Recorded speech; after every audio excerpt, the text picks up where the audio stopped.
हिमाचल प्रदेश कंगरा ज़िले के wing commander नमान Sayal को मुकम्मल फौजी एजाज़ात के साथ सुपर्द खाक किया गया।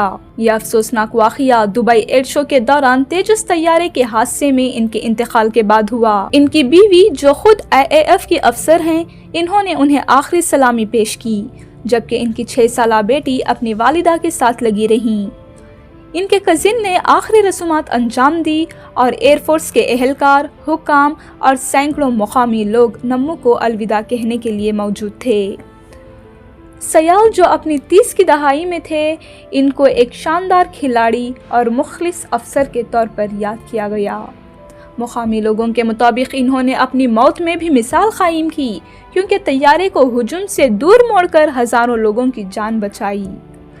इनकी मैयत सुलूर एयरफोर्स बेस तमिलनाडु में एजाज़ात के साथ उसूल की गई, फिर गग्गल एयरपोर्ट ले जाया गया और इनके आबाई गांव पटियालकर पहुंचाया गया, जहां फूलों से सजे फौजी ट्रक में मैयत रखी गई।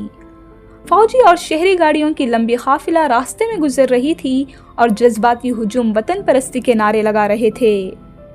इनके वालिद ने कहा कि मुल्क ने अपने बेहतरीन एरोबेटिक्स पायलट्स में से एक को खो दिया है।